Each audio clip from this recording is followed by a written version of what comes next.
ನಾವಿವತ್ತು ಫೋನಲ್ಲಿ ಆಧಾರ್ ಕಾರ್ಡ್ ಹೇಗೆ ಡೌನ್ಲೋಡ್ ಮಾಡೋದು ಅಂತ ನೋಡೋಣ. ಫಸ್ಟ್ ನೀವು ಒಂದು ಗೂಗಲ್ ಓಪನ್ ಮಾಡ್ಕೊಂಬಿಟ್ಟು ಆಧಾರ್ ಕಾರ್ಡ್ ಡೌನ್ಲೋಡ್ ಅಂತ ಸರ್ಚ್ ಮಾಡಿ. ನೆಕ್ಸ್ಟು ಎರಡನೇ ವೆಬ್ಸೈಟ್ ಮೇಲೆ ಕ್ಲಿಕ್ ಮಾಡಿ. ಇಲ್ಲಿ ಮೇಲೆ ಸ್ವಲ್ಪ ಸ್ಕ್ರೋಲ್ ಮಾಡಿದರೆ ಡೌನ್ಲೋಡ್ ಆಧಾರ್ ಅಂತಿದೆ, ಅದ್ರ ಮೇಲೆ ಕ್ಲಿಕ್ ಮಾಡಿ. ಇಲ್ಲಿ ನಿಮ್ಮ ಆಧಾರ್ ಕಾರ್ಡ್ ನಂಬರನ್ನು ಎಂಟ್ರಿ ಮಾಡಬೇಕಾಗುತ್ತೆ, ಎಂಟ್ರಿ ಮಾಡಿ. ಎಂಟ್ರಿ ಮಾಡಿಬಿಟ್ಟು ಕ್ಯಾಪ್ಚಾ ಹಾಕಿ. ಅದು ಸೇಮ್ ಹೇಗಿದೆ ಹಾಗೆ ಹಾಕಬೇಕು ಕ್ಯಾಪ್ಚರ್ನ. Next send O T P ಮೇಲೆ ಕ್ಲಿಕ್ ಮಾಡಿ. ಒ ಟಿ ಪಿ ಬರುತ್ತೆ, ಆಧಾರ್ ಕಾರ್ಡ್ಗೆ ಯಾವ ನಂಬರ್ ಲಿಂಕ್ ಆಗಿರುತ್ತೆ ಅದಕ್ಕೆ ಒ ಟಿ ಪಿಯನ್ನು ಅದು ಎಂಟ್ರ್ ಮಾಡಿಬಿಟ್ಟು ವೆರಿಫೈ ಡೌನ್ಲೋಡ್ ಅಂತ ಇದೆಯಲ್ಲ ಅದ್ರ ಮೇಲೆ ಕ್ಲಿಕ್ ಮಾಡಿ.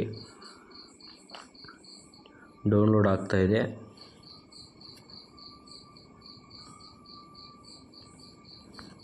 ಸ್ವಲ್ಪ ಸರ್ವರ್ ಸ್ಲೋ ಇದೆ ಅನಿಸುತ್ತೆ, ಡೌನ್ಲೋಡ್ ಆಗ್ತಾಯಿಲ್ಲ ಬೇಗ.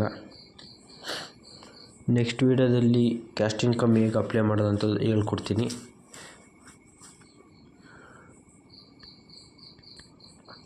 ಆಧಾರ್ ಕಾರ್ಡ್ ಡೌನ್ಲೋಡ್ ಆಗಿದೆ, ಇದು ಓಪನ್ ಮಾಡಿ.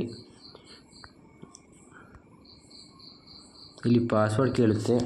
ಇಲ್ಲಿ ಪಾಸ್ವರ್ಡ್ ಬಂದುಬಿಟ್ಟು ನಿಮ್ಮ name and date of birth ಹಾಕಬೇಕಾಗುತ್ತೆ. ಎಲ್ಲ ಬಿಗ್ ಹಾಕಬೇಕು.